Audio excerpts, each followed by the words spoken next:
안철수 의원이 탈당했습니다. 내일 문병호, 유성혁, 황주영 세 의원이 탈당하는 것이 예고돼 있습니다. 네. 추가 탈당이 더 있습니까? 저는 그 탈당 명분만 주어지면 얼마든지 추가 탈당이 연쇄적으로 이어질 것이라고 봅니다. 지금 언론에서는 더 추가 탈당이 그렇게 많지 않을 것이다. 주춤거리는 모양새다 하는데 실제로 제가 이 새정치민주연합 의원들하고 많은 그 대화를 했는데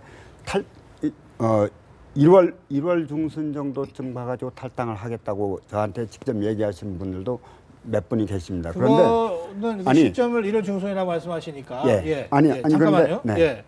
그거 지금 현역 의원 무슨 심상가 그거 진행 중이잖아요. 예. 거기서 살아남으면 탈당 안 하고 아닙니다. 거기서 이제 죽으면 탈당한다 이런 뜻이에요. 아니요. 그건 아니고요. 예. 그게 본래 1월 24일 정도 이렇게 발표할 계획이었는데 네. 그러니까 그 전에 이제 된다는 건 얘기인데요. 예. 탈당 명분이 지금 마땅치 않습니다. 탈당 명분이? 예. 지금 안철수 의원하고 동반 탈당한다 이렇게 비치는 것도 조금 꺼리는 것 같고. 그러면 안철수 의원의 탈당도 명분 없는 탈당이라고 보십니까? 아닙니다.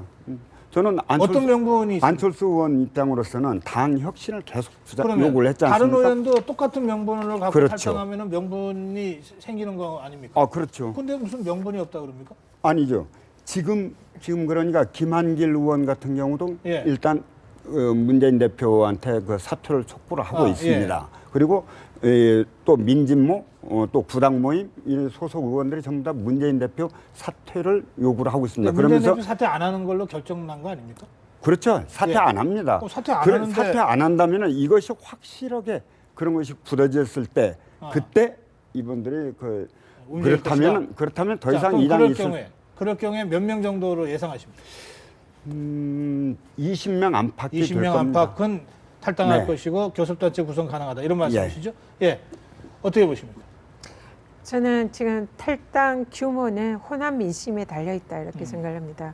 지금 호남 민심이 아직은 요동치고 있는 것 같습니다. 네. 안철수 의원의 탈당에 지금 이제 호남에서는 좀 비교적 우호적이긴 합니다만 전국적으로 볼 때는 아직은 그렇게 우호적이지 않은 상태거든요. 그래서 문재인 대표랑 안철수 전 대표가 서로가 지금은 혁신을 가지고 경쟁을 해야 되고요. 그러한 경쟁에서 어느 쪽에 호남이 손을 들어주느냐 거기에 따라서 향후에 탈당의 규모가 결정이 될 수 있다. 호남 민심 말씀하시니까 오늘 조사마다 좀 다릅니다. 조사마다 다른데 오늘 이 CBS 노컷뉴스와 조원 CNI 지금 나오는 저 자료 같습니다. 지금 안철수 의원 지지율 호남 지역에서 차기 대선 후보 지지도 안철수 의원 28.5입니다. 박원순 16.9, 문재인 15.0입니다. 김무성 15.0. 문재인과 김무성이 호남 지역에서 똑같습니다. 그리고 거의 2배 차이가 나죠. 그리고 안철수 의원 탈당 잘했다. 호남권에서는 69.3%가 잘했다고 응답하고 있습니다. 물론 이 여론조사 하나로 다 할 수는 없지만 이 호남 민심의 일단을 보여주는 거 아닙니까? 이 정도면 어떻게 예상하십니까? 저도 이 여론조사를 봤는데요. 예. 지금 이제 또 다른 여론조사는 반대의 결과가 있거든요. 근데 이것만 가지고는 아직은 안철수 쪽에 호남이 손을 들어줬다 이렇게 보기는 힘들 것 같습니다. 왜 그렇습니까? 저 정도 수치인데도 아직은 좀 손 들어줬다고 완전히 했다. 왜 그렇죠?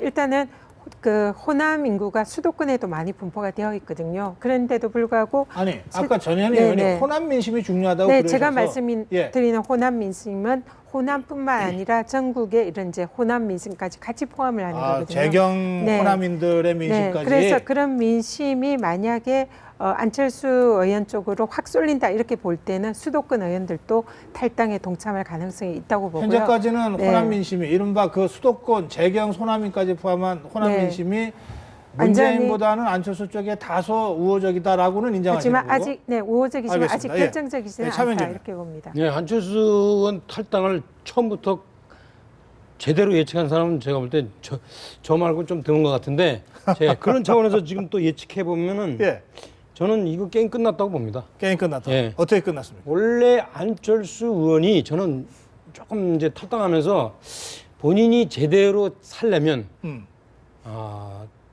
지금 새정치연합에 있는 사람들을 끌어당기면은 안 된다 생각했거든요. 왜냐하면 예. 본인이 명분이 있기 때문에 그리고 그 명분을 그러니까 좀 새정치라는 명분. 그렇죠. 네. 새정치라는 명분을 좀 더 구체화해야 되기 때문에 본인의 현재 드러난 명분은 낡은 진보 청산하고 부패 정치 청산 뭐 이런 정도로 알고 있는데 네네. 그런 입장에서 보면은 새정치연합에서 쫓겨나는 사람을 받으면 안 된다. 이런 생각을 했기 때문에 안철수 의원도 뭐 적극적으로 자기와 동조 탈당하는 사람들을 받아들이지는 않을 것 같다. 탈당해는 이 그렇죠. 세가 중요한 것이 아니다 이 네, 말씀이죠. 그렇게 예. 했는데 지금 요즘에 보니까 그러한 안철수 의원의 생각에 호남 민심이 호응하고 있다. 얹혔어요. 호응하고 있다. 예.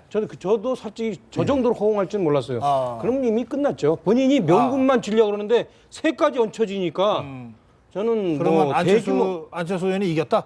대규모 탈당 사태가 일어날 거라고 좀 봅니다. 그래요. 예. 대규모라면 어느 정도를 얘기? 어, 아까 20명 선 20명이 이제 기본선인데 저는 한 30명 훨씬 넘을 거라고 봅니다. 그래서 안철수의 탈당은 일단 성공했다고 본다. 네. 그런 말씀이죠? 예, 김세현 총리. 저는 반대 의견입니다. 저는 우리 차 의원님하고 반대 의견인데 일단 그 호남 민심의 그뭐 69% 70% 나온다는 건 대통령 선거를 기준으로 보고 있고요. 새정치민주연합에 대한 뭐 지지층 뭐 60%가 지지한다. 이거는 총선을 보고 있다고 봅니다. 그래서 안철수 의원에 대한 호남 민심은 제 생각에는 안철수 의원에게 힘을 실어줄 수도 있지만 또 새정치민주연합을 잘 되라고 하는 해초리 역할을 또 할 수 있다고 봅니다. 네. 그래서 일단 그 가까운 증거가 지금 가까운 송호창 의원이나 뭐 김부겸, 김한길 이런 분이 탈당을 안 하고 있습니다. 그것은 호남 민심이 해초리 역할을 하고 결국은 정통 야당을 복원해내느냐 안 내느냐 이런 거거든요. 그럼 정통 야당은 1번이 아까 말씀하신 대로 호남 기반을 해야 됩니다. 두 번째는 정부에 대한 적절한 견제와 균형을 하는데 국회의원 숫자가 안철수는 없습니다. 그리고 세 번째는 뭐냐면 정책적인 대안을 제시해야 되는데 안철수 의원은 새정치하면서 한 번도 정책적인 대안을 제시하지 못했기 때문에 저는 탈당의 숫자는 극히 제한될 것으로 보고요. 이제 새정치민주연합에서 뭐 공직자 뭐 평가위원회를 통해서 20% 탈당하는 평가에서 빠지게 되는 분들이 입당을 하는 경우가 되지 앞서서 이렇게 안철수 의원을 따라갈 가능성은 많이 그래요? 없다고 봅니다. 예. 당장 내일 그 문병호 의원과 유성엽, 황주영 의원이 탈당하지 않습니까? 그 이상은 없을 거예요. 그런데 문병호 의원은 그동안 민진모 주도했고 새정치민주연합 안에서 합리적이면서 개혁적인 그런 정치인으로 뭐 대중적으로 평가받고 있습니다. 유성엽 의원은 전북도당위원장이고 황주영 의원은 전남도당위원장입니다. 비록 3명이지만 저는 무게가 가볍지 않다고 생각합니다. 그러니까 제가 볼 때 지금 예. 사람들이 약간 착시 현상을 일으킬 수 있는 게 예. 안철수 의원하고 처음에 같이 했던 김한길 의원이나 그다음에 안철수 의원이 공천해서 데리고 간 송호창 의원이 예. 탈당을 안 하니까 네. 탈당이 작을 것 같지 않느냐 이런 착각을 하는 것 같아요. 근데 이분들 자체가 제가 볼 때는 쉽게 탈당하기 어려운 그 가치관을 갖고 있는 것 같아요. 이렇게 쭉 보면 김한길, 송호창 예, 두 가치관 사람이? 자체가 제가 보니까 그러나 제가 볼 때는 소위 말하면 당선 가능성을 보는 최고로 보는 의원들 입장에서는 이 정도로 호남 민심이 이동했다 이것은 뭐 네. 제가 볼 때는 더 설명할 거 없다 이렇게 봅니다. 현장 감각이 그렇다는 거죠. 예. 네. 예, 장세현님. 이 호남의 밑바닥 이 민심은 훨씬 이 여론조사 수치보다도 이거보다 훨씬 더 심합니다. 안철수 의원한테 더 뜨겁다. 아니요. 안철수 의원보다도 예. 문재인 대표가 이끄는 새정치민주연합에 대해서 대한 반감이. 네. 예. 말하자면은 이 박근혜 정부의 무능과 실정을 제대로 비판 견제를 못하고 있다. 그래서 야당으로서의 역할과 기능을 이미 상실했다. 네. 호남 정신도 실종됐다. 이게 이렇게 보는 게 대부분 그 호남의 바닥 민심입니다. 예, 그래서 그런데 지금 현재 말하자면 신당은 누가 정치인들이 신당을 만들어야겠다 해서 하는 게 아니라 그런 민심에 기초해가지고 지금 당이 만들어지는 거죠. 그런데 이 당도 한다고 하고 저 당도 한다고 예. 하니까 약간 헷갈립니다. 그래서 제가 아까 20명 탈당 규모를 얘기를 했는데 그것은 지금 같은 상황에서 그럴 것이고 네. 이 야권 하나로 통합해가지고 단일 신당으로 이렇게 묶여진다면은 네. 탈당 규모는 저는 훨씬 더 커질 것입니다. 커질 그리고 그게 왜 그러느냐 하면은 그 지금의 호남권의 이 민심이 수도권으로까지 그때는 상륙할 수 있기 때문에 그렇습니다. 차명진 의원이 잠깐 언급했습니다. 뭐 김한길 대표 이거 합당하면서 안철수 김한길 공동대표 체제에서 안철수와 김한길의 특수한 관계를 염두에 두면 김한길의 당 잔류 선언이 이 추가 탈당에 상당한 이 브레이크 역할을 할 것이다. 이런 해석이 가능하고, 그다음에 뭐 누가 봐도 안철수의 사람으로 보였던 송호창 의원이 당 잔류를 선언한 것도 보면 야 이건 뭐 보니까 뭐 따라갈 사람이 별로 없겠구나라고 일단 보인다는 거예요. 그러나 이 두 사람이 중요한 것이 아니다. 지금 차명진 의원 그렇게 얘기한 거 아닙니까? 그렇죠. 그죠? 예, 전현희 의원은 차명진 의원의 저 분석에는 어떻게 생각하십니까? 동의하십니까? 저는 조금 생각이 다른데요. 지금 유승엽 황종 의원이 이제 예. 내일 탈당하는데 이분들은 호남 출신으로 네. 호남에서 새정연의 이름으로 나가지 않아도 당선될 가능성이 무소속으로라도 가능성이 높은 분들입니다. 네. 경쟁력이 있는 분들이죠. 음. 그래서 과감하게 자신의 의견대로 탈당을 할 수가 있고 또 아하. 전남도당 전북도당 네. 위원장이기 때문에 이분들이 움직였을 때 상당히 호남 민심도 따라 움직일 가능성이 높다고 생각합니다. 그런데 김한길 또 송호창 두 분의 의원은 수도권 의원이거든요. 현재 수도권은 아직 그만큼의 바람이 불고 있지 않습니다. 그래서 수도권에서는 만약에 탈당을 했을 경우에는 현재의 경우에는 곧 총선에서 패배한다는 그런 인식이 지금 굉장히 높거든요. 그래서 수도권 의원들은 총선에서 떨어질 것이 아무래도 두렵기 때문에 현재로는 탈당을 하기가 힘듭니다. 그럼 무슨 소신이나 네. 철학 원칙이 아니라 그러니까 눈치 보다가 총선에서의 지금 당 잔류 승리 결정했다? 문제가 제일 중요한 문제일 것 같고요. 그렇기 때문에 지금 수도권의 의원들은 호남 민심이라든지 또 호남에서 올라온 수도권의 민심의 향배가 어떻게 되느냐에 따라서 굉장히 이제 탈당 여부를 결정할 텐데요. 그것에 이제 저는 가장 키는 문재인 대표와 안철수 전 대표의 두 분의 혁신 싸움이다 생각을 합니다. 그래서 가장 명분을 지는 곳에 호남 민심이 확 쏠릴 것이고 그래요? 그때는 그쪽이 대세가 될 그러니까 제 얘기가 것입니다. 바로 그 얘기예요. 그러니까 예. 뭐냐면 호남 민심이 쫙 그 반 문재인을 쏠리면서 그 부분을 분명히 한 차기 대선 주자감 안철수가 탈당을 하니까 호남 민심이 쭉 가면서 호남에 있는 의원들은 분명히 탈당할 수밖에 없습니다. 그러나 역시 이제 그 민심을 봐서 자신의 당락 여부를 생각하는 네. 수도권 의원들 같은 경우에 예. 김한길, 안철수 이런 양반, 김한길, 송호창 이런 양반. 원래부터 안철수와 어떤 뭐 중도 정치, 이 뭐 어떤 뭐 낡은 진보 청산 이런 것에 대한 가치를 함께 하기보다는 안철수를 이용해서 자신의 어떤 뭐 세를 좀 더 생각했다고 할까? 그런 사람들이 볼 예. 때는 뭐 안철수를 아직 또 따라가기를 주저하겠죠. 알겠습니다. 예. 자, 그러면 호남 민심의 향배가 중요하다고 말씀하셨지만 또 역으로 얘기하면 문재인 대표의 대응이 중요하다 이렇게도 볼 수 있겠어요. 그런데 문재인 대표 입장에서 또는 새정치민주연합 입장에서는 아까 그랬잖아요. 안철수 문재인 간의 혁신 경쟁이 시작됐다. 네. 혁신해야 될 것 같아요. 또 오늘 문재인 대표의 발언 중에도 핵심은 무슨 일이 있어도 내가 혁신하겠다. 안철수보다 더 혁신하는 거 보여주겠다. 이거 아닙니까? 네. 그런데 혁신하다 보면은 물갈이하게 되고 막 이렇게 되잖아요. 그러면 이탈자는 또 생기게 됩니다. 그러니까는 한편으로는 나가는 사람도 단속해야 되겠고 또 한편으로는 혁신도 해야 되는 이 딜레마가 있지 않겠어요? 이 와중에 나온 얘기, 글쎄요. 저 혼자만 그렇게 생각합니까? 상향식 공천 얘기가 불쑥 나왔습니다. 근데 뭐 여러분들 잘 아시다시피 상향식 공천이라고 하는 거 이거 사실은 이 현역 의원들한테 상당한 정도로 유리한 그런 공천 룰 아닙니까? 그러면 어떻게 됩니까? 한편으로는 현역 의원 20% 컷오프 하면서 한편으로는 상향식 공천 얘기도 하고 혁신도 하면서 집안 단속도 하고 뭐 이런 것들이 좀 이렇게 좀 이 한꺼번에 해결되는 무슨 그 뭐 해법 이걸 문재인 대표가 찾아내야 될 텐데 가능합니까? 어떻게 보십니까? 여러분들 경험 속에서. 제가 예, 보기에는 뭐 김세현 총장부터 예. 새정치민주연합 뭐 야당 쪽은 한 번도 이때까지 상향식 공천 안 한다고 한 적은 없었던 것 같습니다. 그러니까 매일 상향식 공천한다고 하는데 그게 자기식 상향식 공천이 문제가 되는 겁니다. 그래서 결국은 지금 문재인 대표도 새정치민주연합에서 20% 잘라내고 자기식 상향 공천을 하겠다는 거거든요. 그렇게 이제 하나의 틀을 만들고요. 안철수도 아까 말씀하신 대로 개혁의 어떤 실천을 갈 것이다 말이에요. 그래서 저는 그 이유가 문제라는 겁니다. 예. 예. 네, 장세환님. 네, 저는 문재인 대표는 혁신을 얘기할 자격이 없다고 생각합니다. 혁신의 알파와 오메가는 기득권 내려놓기입니다. 네.